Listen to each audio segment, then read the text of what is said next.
They said you were the best in the parsec.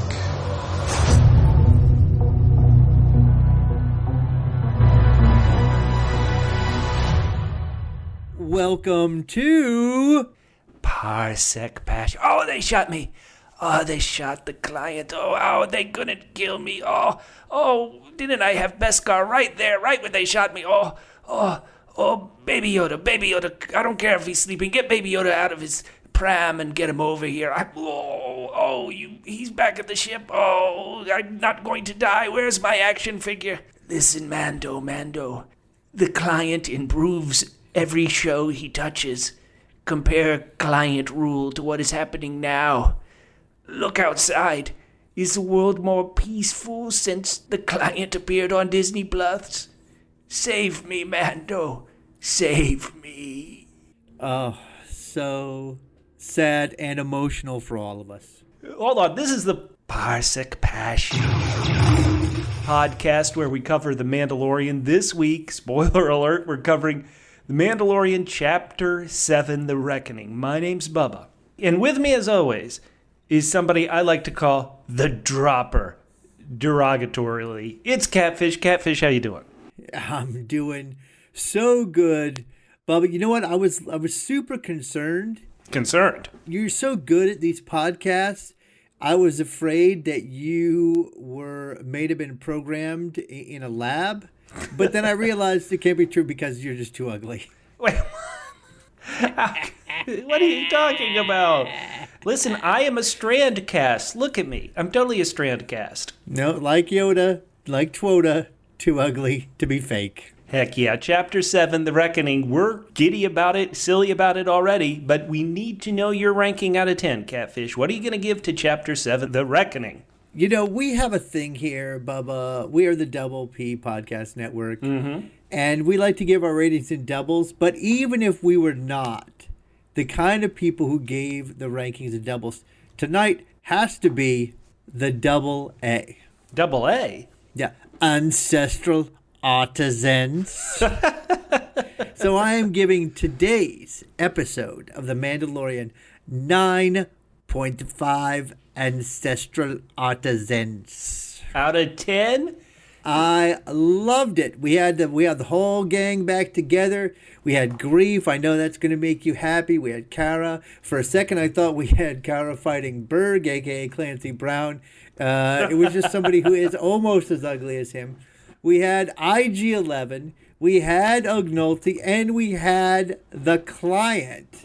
And at the end, we got a bunch of badass stormtroopers and Giancarlo Esposito. We got Moff.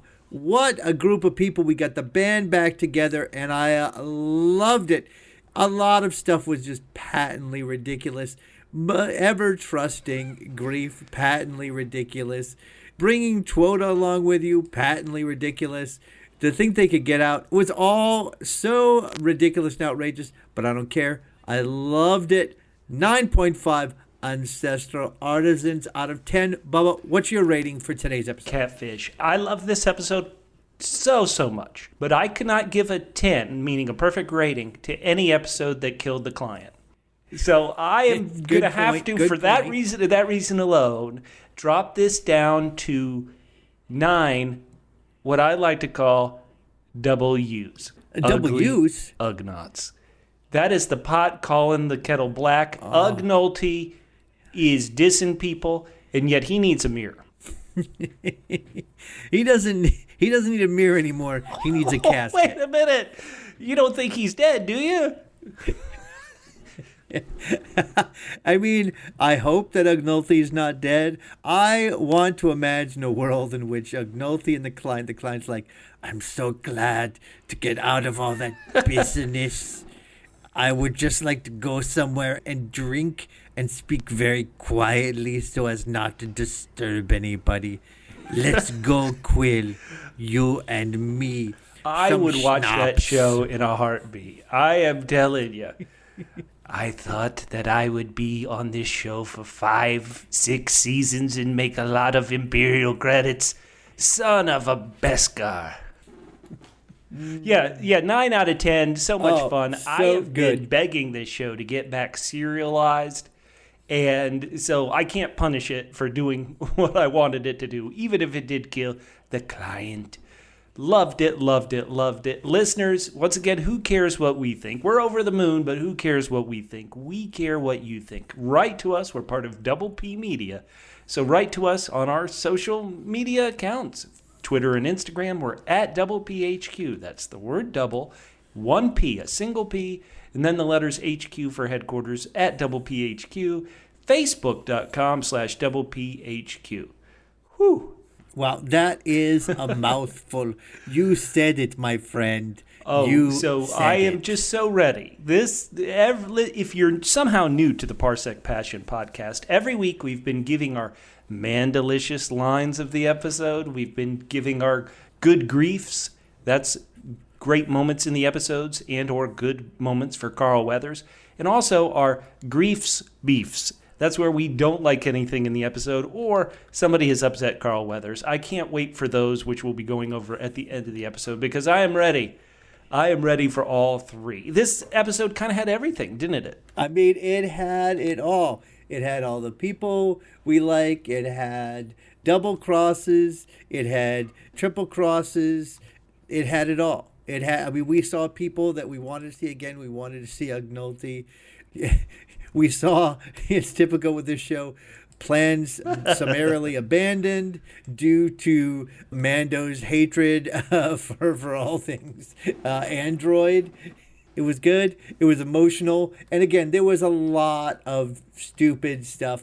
Probably the most stupid thing is for Mando to say over an open line, hurry back to the lander. Keep the kids safe. Instead of just, I mean...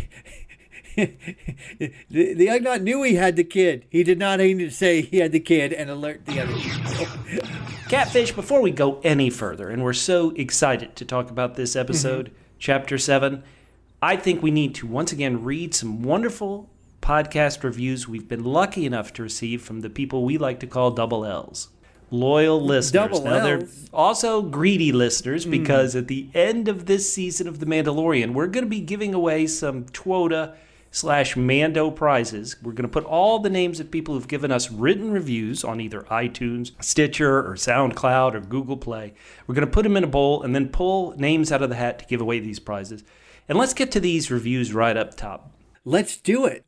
Wonderful. We have the Butler family. Ooh. That's what they are. They're the whole Butler family. That means that's not just one listener. No. That's at least 2 to 12 listeners. They say the Joffrey of podcast for The Mandalorian, 5 stars. Thank you. I'm going to change it to we, because Okay. it's the family. Sure. We were very happy to see the guys behind Joffrey podcast make the move from Game of Thrones to this new Disney Plus series, The Mandalorian. Oh, yeah. I always enjoy their witty and fun recaps and individual takes on this great new weekly series. Thanks for continuing to cover media that we enjoy. Oh, wow. Okay. Of course. Heck yeah. Yes, and how about this other one from iTunes, Catfish? Well, from Kofez, C-O-F-E, Easy for you to say. Kofez, C-O-F-E-Z, says, worth a listen, 5 stars. Oh, wow. Been through multiple Mandalorian podcasts, and this was the first one I could find that didn't want me to close myself in a cantina door. A zing! Give us time. We'll make you want to kill yourself. Exactly. All right, so those are 2 more names we're going to enter into the drawing. I know people might be saying, like, wait, I put a review out there too. I apologize. It's the middle of the week. We have not had enough time to check out all your reviews, but we'll get them in that final podcast. Yeah. So, Catfish, let's get into it. Let's get into an episode that put a big smile on my face many times. And, of course, you know I am a big Greef fan, and Greef is right at the top. And let me tell you something. This was a classic. Greef's line is, "My friend, if you are receiving this transmission, that means you are alive. You might be surprised to hear this, but I am alive too. I am not dead and recording this message to you, Mando. It is actually me still alive recording this for you. I guess we can call it even." What? Even? He betrayed the Bounty Hunter Guild code, and then he shot you. Oh, but we're even. Huh? Yeah, it's unbelievable. I had written down, this had better be a trick, otherwise it doesn't make any sense. again, I'm gonna call things as I see them, even though I enjoyed the heck out of this episode. Later on, the Greef convinces him in a way that is sort of semi-believable, in that he says, "Look, unless you take this guy down, you're never going to have any peace." Exactly. He said, "You're going to be doing side quests for the entire first 3 seasons of this show." Oh no, that is not the pitch he makes up here at the top, and that pitch is plainly unbelievable to me. Why would he not be? He went against the guild. It doesn't matter about this particular client. You cannot support somebody who clearly runs afoul of the guild rules like that. Everybody in the guild has to kill him, even without trying to track down the baby. The Mandalorian is persona non grata. There's no way that they should be able to come back and join hands as compatriots. Well, just no way. Catfish, I want to get into this deal. So Greef's deal is, these Empire thugs have taken over the city, hurting the liveliness of the guild. Let's use the child as bait, then you kill the client. And I'm thinking to myself, what kind of code is this that the Bounty Hunters Guild has? You hire us to do a job, we do it, but then sabotage you after we do it. Then we pretend and act like, okay, here's the thing you paid us to capture. Now we're going to kill you. Ha ha ha. What? Yeah, it really complete abandonment of the guild. They might as well disband the guild after this. Who would ever hire anybody in the guild again? No, this is it. This is it, listeners. Okay, I'm at home. I ordered the Mando to go pick up my pizza at Domino's and bring it to me. Right, of course. He brings the pizza to me. Then, later in the night, he steals the pizza back and shoots a lot of my friends. Then, if that isn't bad enough... You call the pizza company, and they say, this is outrageous. Obviously, we're going to fire that employee, and we're going to send you a new pizza. And instead, now you pick it up again. Yes, and instead, now it's like the president of Domino's, a.k.a. the Noid... He says, all right, listen, delivery driver, bring that pizza that you stole from the guy's house. But once you do, we'll just slaughter the guy, and then it's all good. So then you say to yourself, so then my neighbor says to himself, the next time he goes to order a pizza, maybe I shouldn't order from that Domino's, because there's a chance not only will I not get my pizza, but I'll die. Listen to me. We're using the pizza analogy because little Baby Yoda, who's a tween, a twota, he is delicious. He is so cute. Even when he's rocking the ship, it's like you can't be mad at him. He's so great. Yeah, it is great. I love it.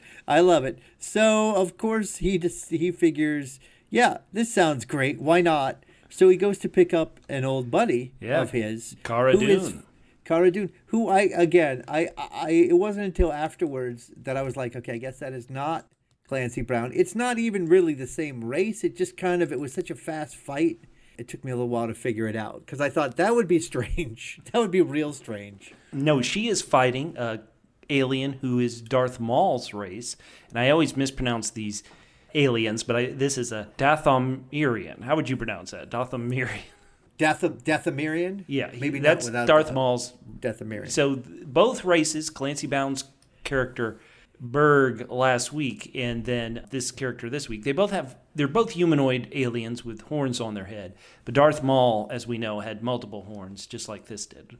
And he's fighting Cara Dune, and they are kind of tied together. This isn't a cage match. What keeps them together appears to be a power coupling. Did you like this little bit of Roadhouse? Yeah, Roadhouse and put away wet.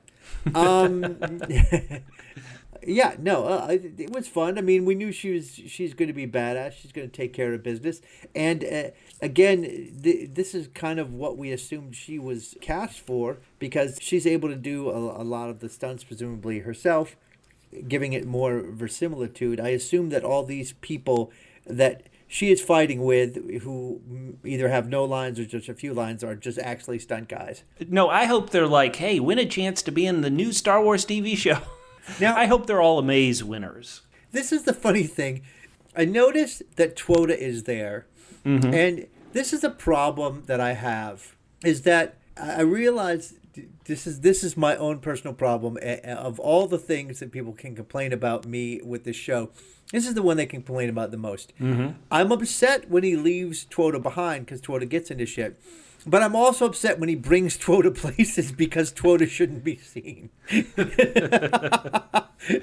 So, I mean, it's sort of a trade-off, right? I mean, presumably the word is out about Twota, even though still nobody really knows what he is. And in fact, Doug Nolte's like, well, I thought maybe he was made, but no, not made. Definitely, I think the right answer, and as we see very shortly, the right answer is always keep Twota in sight. Yes. Not just with you, but in sight. Exactly right, Catfish. Now, Cara Dune, we find out a bit more about her. Even though she is a veteran, she has broken some laws. She says herself, if anybody runs my chain code, I'd be in prison for the rest of my life. Now, of course, Mando proved last week he could break you out if you got put in prison. But she's like, no, I don't want any heat. I don't want to do it. I don't want to do it. Mando points out it's not a simple thug warlord. It's Imperials. And Cara immediately just drops everything. I'm in. All right, let's go. I mean, she's ready to go. She doesn't really care about her life. Apparently, she likes the action. Maybe she likes the Mandalorian. She likes the cut of his helmet. All the ladies do. The girl from the woman from the village was good with a gun. Mando should grab her too. Let's get the whole gang back together. Oh, you know what? That is a great idea. Go pick her up. Love it. Now, like I said, Cara is just like his Grace, King Joffrey from Game of Thrones. She hates imps. And so she's ready to go get those Imperials. But when they're on their ship and Baby Yoda is rocking the ship out of boredom. Before that, I have to say, she says, is he all right up there alone?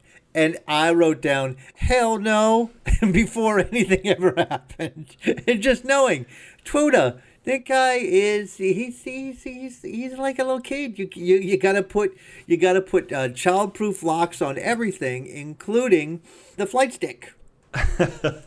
Now, Cara Dune just has one simple exchange. She says, we need someone to watch that thing. Got anyone you can trust? Of course you knew where he was going to go next. Where did he go, Catfish? Well, he goes to see our old buddy Ognolte. Wait, he has a name. He does. It's worm food. Wait, Catfish. All right, let's call him. Let's pour one out for Quill. I barely knew him as Quill. So I'll always remember him as Ognolte, except for after today. Now, Quill, he invites them into his house, and when you have people over, you want to fix them a drink, right? And who shows up again? The whole gang is getting back together. It's IG-11. I loved it. I laughed. I thought it was great.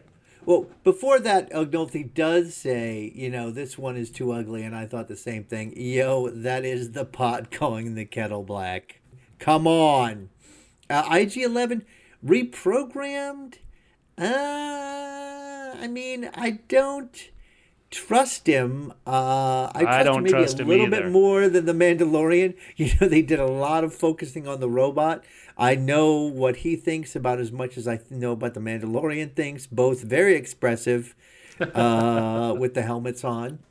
Now, there is a very tense scene between the three of them, which I thought was even more tense. Well, between the four of them, actually, I thought was more tense than last week's. Even some of those scenes where it felt like violence was going to erupt. But before that, something even more shocking happens, and that is that Twota, who's been around to see a lot of abuse that the Mandalorian has taken, has decided there's nothing worse, there's nothing more threatening than someone gripping your hand tightly. No, he doesn't. He knows what can happen if you lose over the top. And so Twota's helping out Daddy. Oh, help out Daddy by choking his opponent in an arm wrestling match. I love it. Youch! Oh my God! Thanks a lot for the help, Twota. let's not work on when is the appropriate time.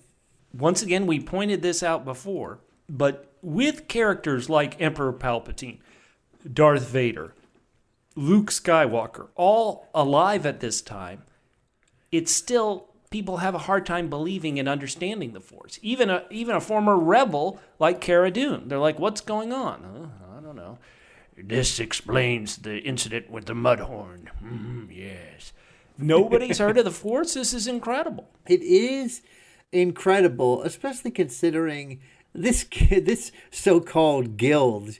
You would think that they have a lot of people in the guild. It's not just on that planet. And I feel like this is more like a universe-wide guild.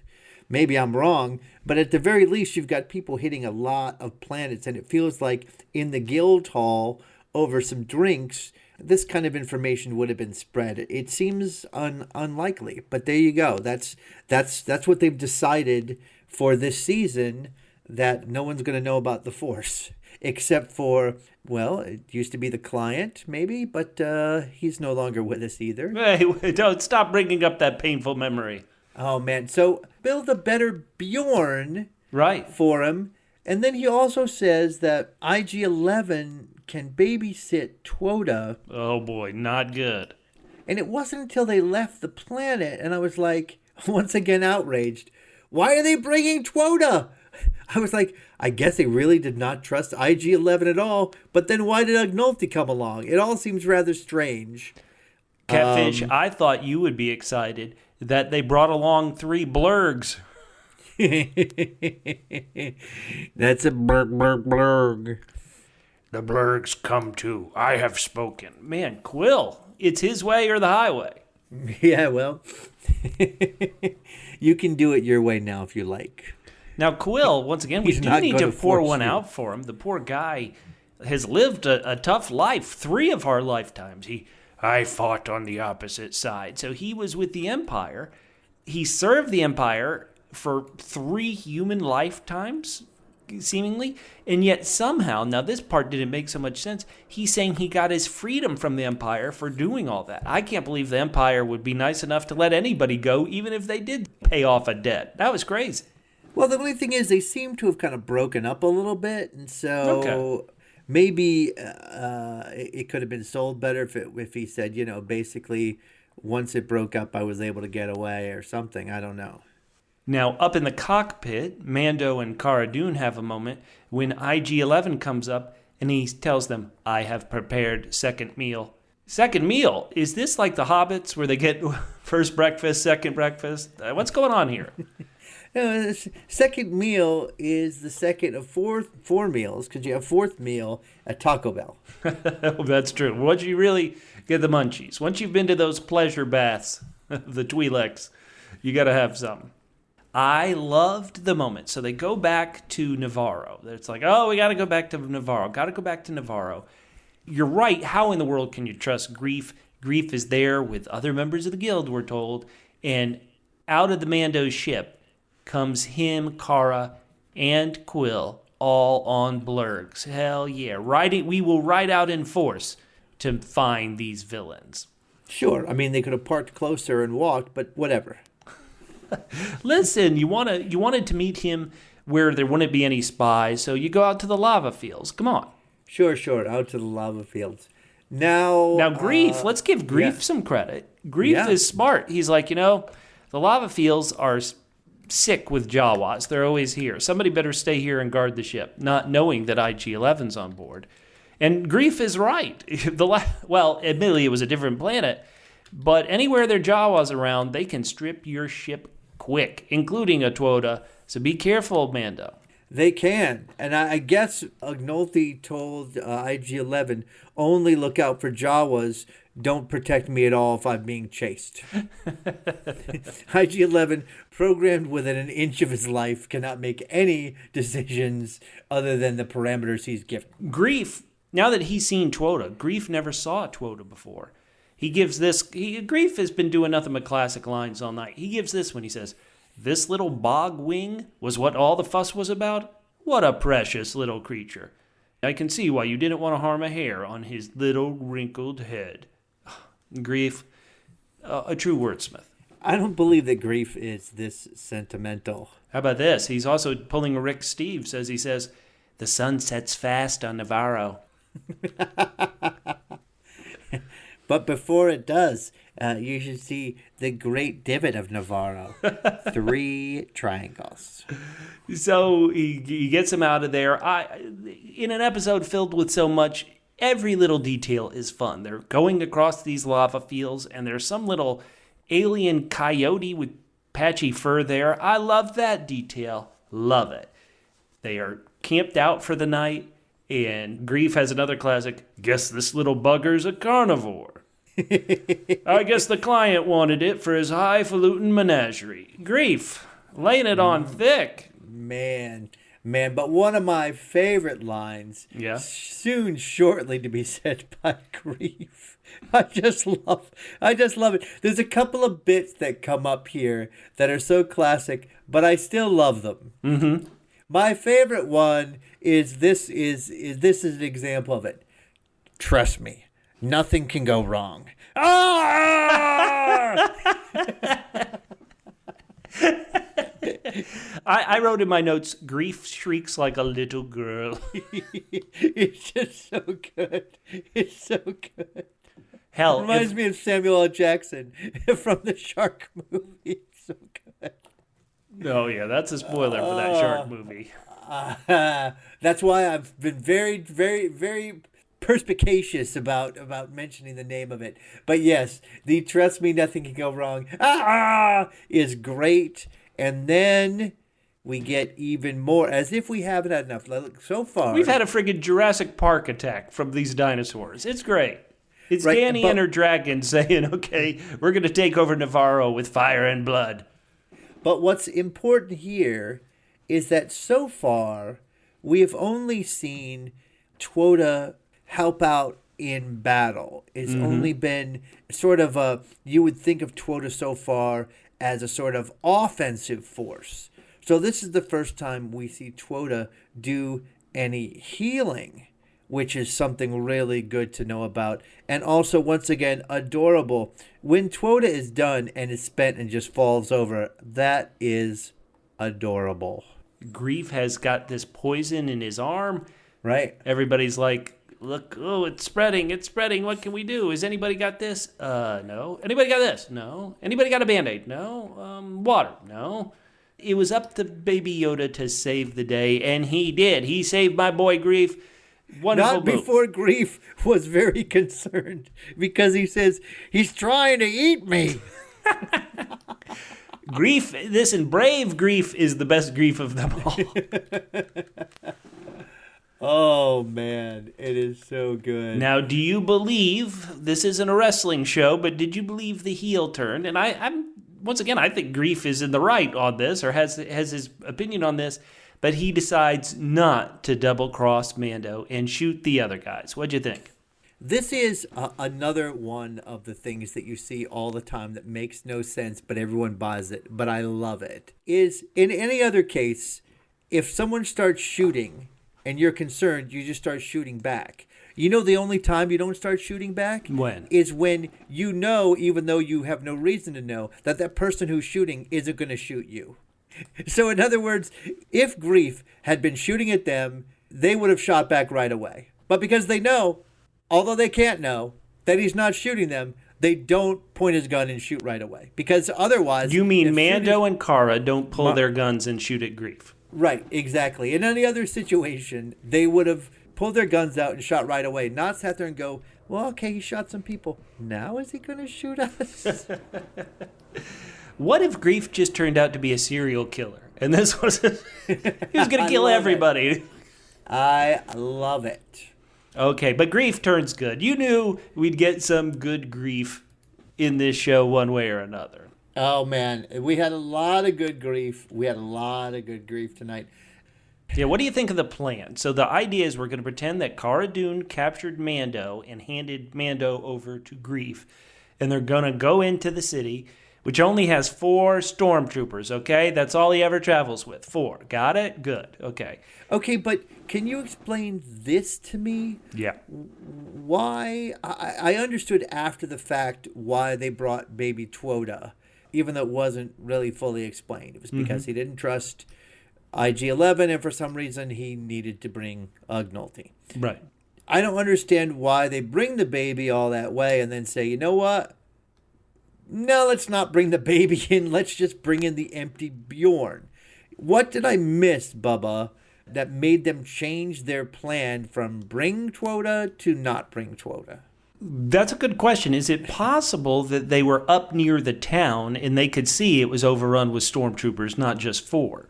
And so they're like, okay, ooh, this is going to be tough. Greef still wants to bring Baby Yoda. He's like, come on, the plan doesn't work without it. Bring him, bring him, bring him.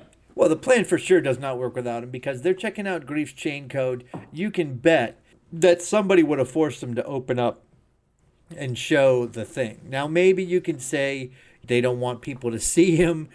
The client doesn't know that Baby Twota has been spotted by paparazzi on 12 different planets already, that he doesn't want to hide him. But still, it seems to me that as soon as they come in, the first thing that happens is they open up and show the baby. So it seems weird. It makes sense not to bring the baby. I just didn't understand why they brought him and then decided, no, let's not bring him.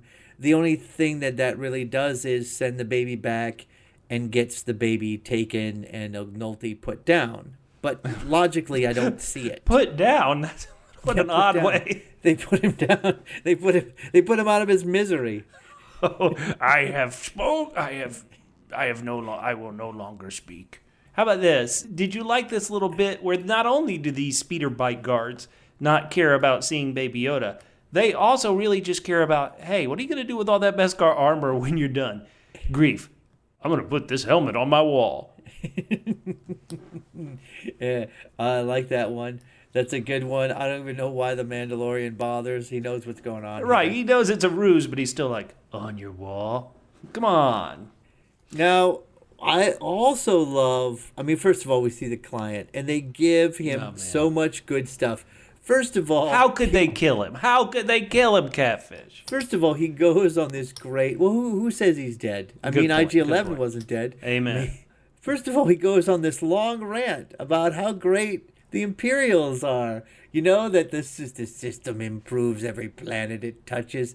You know what it reminded me of, Bubba, strangely, even though they weren't trying to allude to this at all. It reminded me of the Monty Python from Life of Brian when they're like, what have the Romans ever done for us? All right. Well, there's the sewer system. Okay, besides the sewer system. Well, the roads, you got the sewer system and the road. And they go on for 5 minutes. But he just really is like, he's really standing for the Imperials here. Maybe instead of killing him, they should have just moved him to PR. Right, but he can also turn on a dime. You realize he's going on this PR speech. He's like, is the world more peaceful since the resolution? I see nothing but death and chaos. I want to see the child now. What? Like, he immediately stopped and was like, oh, yeah, by the way, I want to see this child. And Greef with once again, a classic cover. It is asleep. Okay, and then the client comes out with a great line in his German accent. We all will be quiet. Open the pram. So great. I love the client. It's just, I can't, that is not a funny line, except the way he delivers it so stentoriously and like, yes, we are going to be quiet. Everyone here quiet. Chuck, especially you are loud around children, but we will be quiet. I loved it so much. Now, listen, we are being silly. I love the client so much. Here, let's bring up a slightly, I'm sure will not be too serious, but a slightly serious subject, Catfish. In all this fun, delicious client dialogue, he does give this classic zinger towards the Mandalorian. Shame your people suffered so. Why did Mandalore resist our expansion? So, theoretically, we're finding out about the Great Purge and what happened to the planet Mandalore and all these Mandalorians' culture, civilization, way of life. They resisted the Empire's expansion, and the Empire just was pretty much, you're going to resist us taking over your system and controlling your system too? Wipe them out. All of them.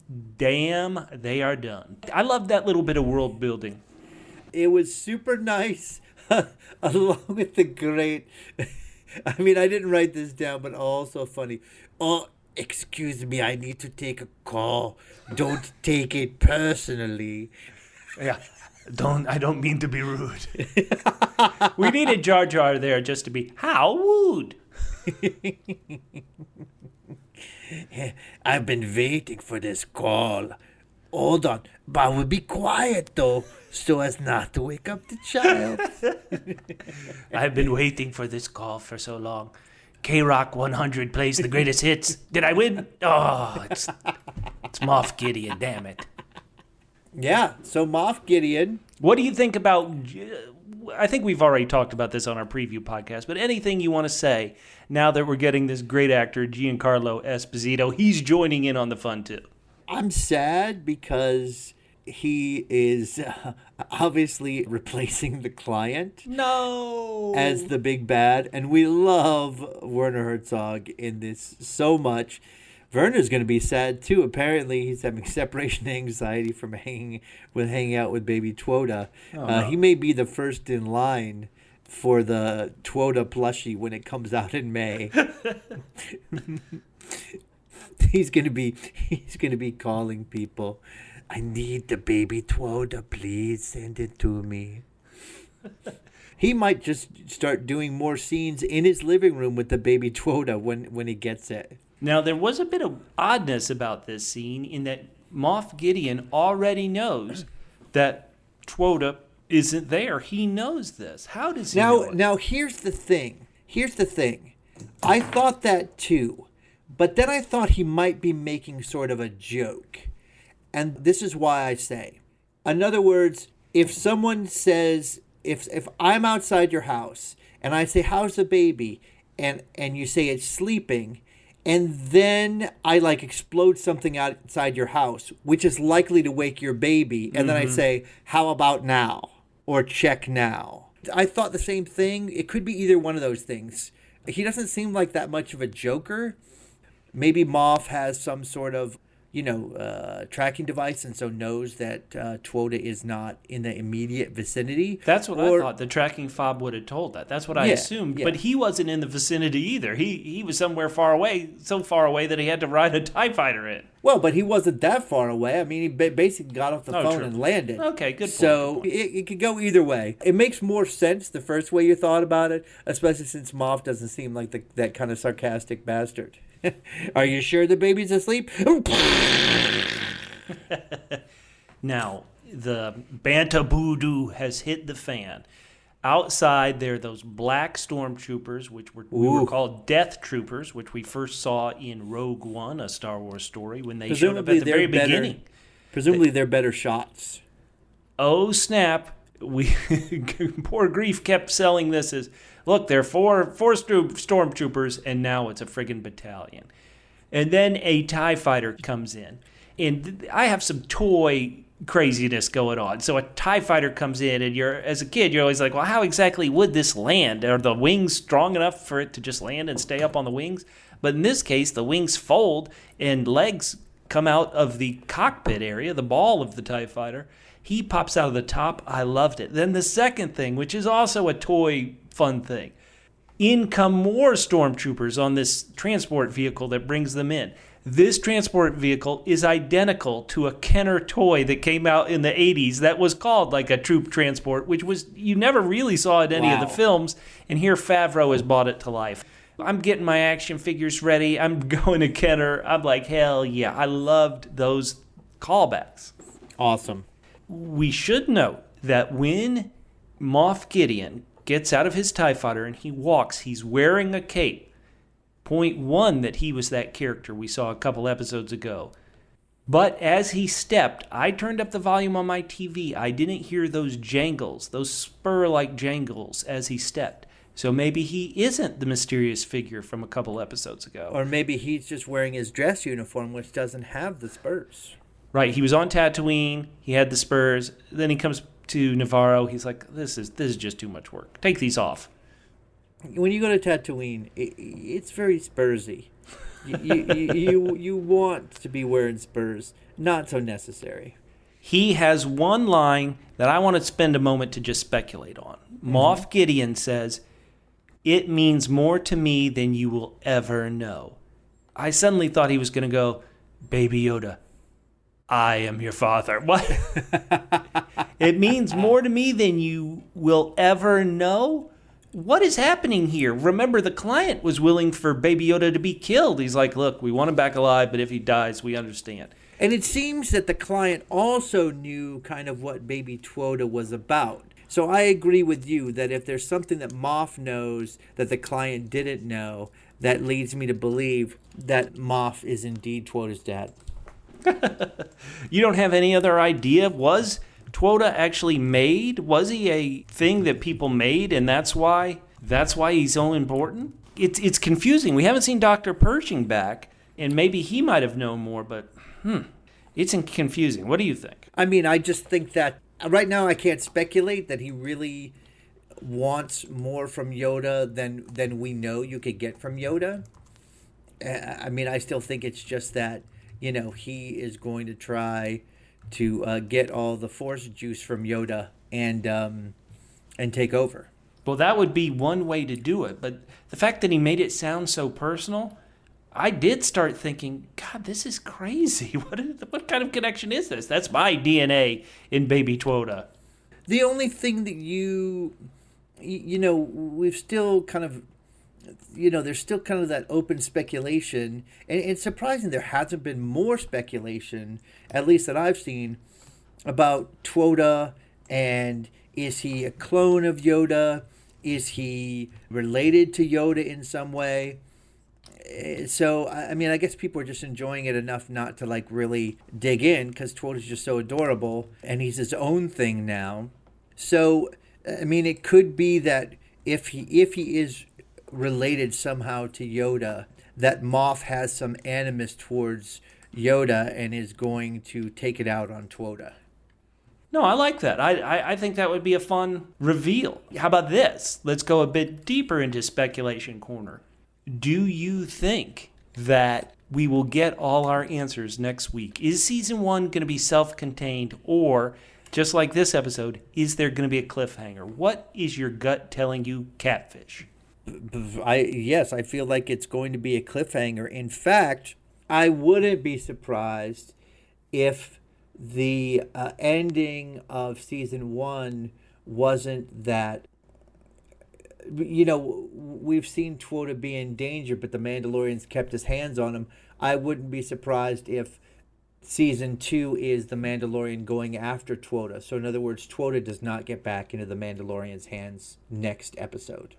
My gut is telling me that it's not all wrapped up. And of course, I'm excited about that. I'm the guy who loves serials. I always think to myself, Star Wars was based around those old movie serials from the 40s and 50s, like Flash Gordon. So, of course, I want a continuing story.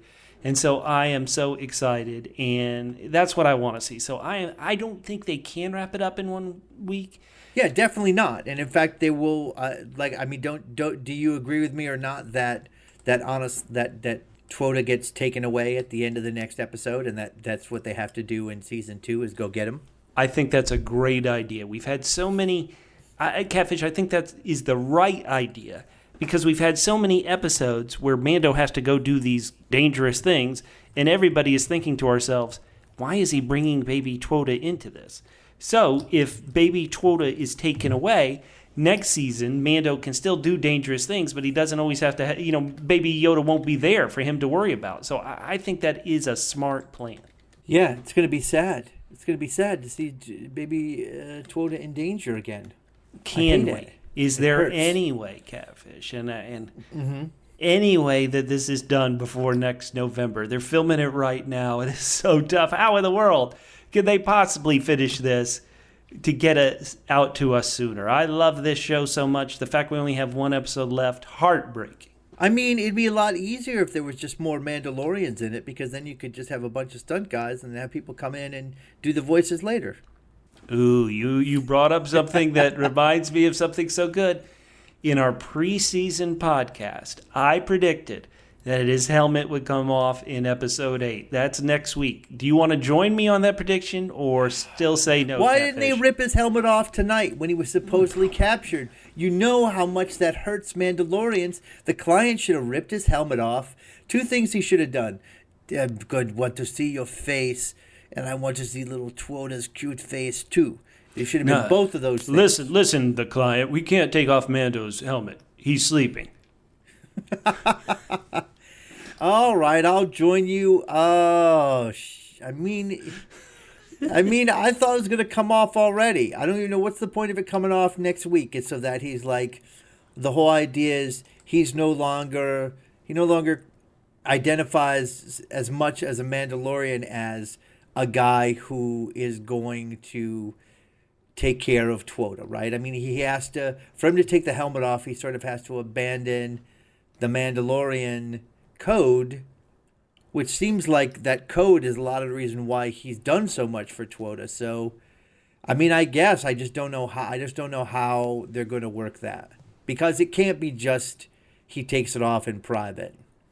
It's got to be I think that might be it, Catfish. I'm sorry. I think that might be it. If your idea is correct and he has lost Baby Yoda, the episode ends with him getting back on his ship and he takes off the helmet and he has one tear but also a look on his face that says, I'm gonna mess up the Moff. Oh my God. I can't and the real thing he's going to be thinking is, I can't believe I actually had to come in and shoot some of this. Why did I have to come to this show? I was really enjoying just doing it voiceover. Yep. Yeah. All right. Well, okay. So I like that. I like the way you're, I like what you're doing. It's still cheating because he's not really taking it off. You know what I mean? It's in private. He's not really taking it off because, in other words, a lot of people are encouraged to take it off in private. Presumably, there have been times during this show that they just haven't shown us that he's been alone and has taken off his helmet. Now, does it count in front of Twoda? That's the question. That is the question. If for some reason he was like, okay, you know what? Mandalorian, screw that, helmet off for anybody. But yours seems more reasonable. But also a cheat. It's a cheat. He's not really taking his helmet off. No. Listeners, write to us. Get in on this helmet on, hashtag helmet on, hashtag helmet off debate. We love it. We're going to go over your feedback in just 1 minute. But you know I always like discussion points. And so, Catfish, our discussion this week is an article that The Hollywood Reporter recently put out, where the headline is, Disney Plus users watch classic Disney films more than they watch Star Wars and Marvel. Let me go a bit deeper into these things. Yeah, because you could play with that a little bit. You could, I mean, there's exactly more of those. Right. So it's not, these streaming services like Netflix, they don't release stats. So what the Hollywood Reporter decided to do was it polled about 500 Disney Plus subscribers. And they said, what are your usage habits? 22% responded they use it for classic Disney movies. Star Wars, including The Mandalorian, so all the original movies, cartoons, The Mandalorian, it came in a close second with 21%. And Marvel, which is theoretically king of the world right now, it came in with only 15%. That 15% of these users say, oh yeah, I use it to watch Marvel content. Also down the list is like The Simpsons at 5%. Disney Channel stuff that people saw when they were kids is at 9%. National Geographic at 3%. And Disney Originals, which theoretically doesn't include The Mandalorian, just 2% of people watch those Disney Plus original shows. So, what do you think about that, Catfish? It feels like The Mandalorian... Jeff Goldblum is very upset because he wants to explain shit to you. Only 2% of Disney Plus viewers maybe, though, if we can believe this poll. Poor Jeff Goldblum. I know. There he is trying to... And you know what? He's showing up. He's not just doing a voice. He's showing up. Man, oh man. So, listeners, this is our discussion for this week. Write to us. And because we're about to be Mandalorian free for a possible 11 months, write to us at PHQ on Twitter and Instagram, Facebook.com/PHQ, and you tell us, what is your number one reason for watching Disney Plus? And if it's not Star Wars and The Mandalorian, we certainly understand. We just want to get an idea. What is this? Like, give us the top 3 things that you're watching on Disney Plus, and we'll report the results next week on the podcast. Our very scientific poll that includes people who are watching The Mandalorian.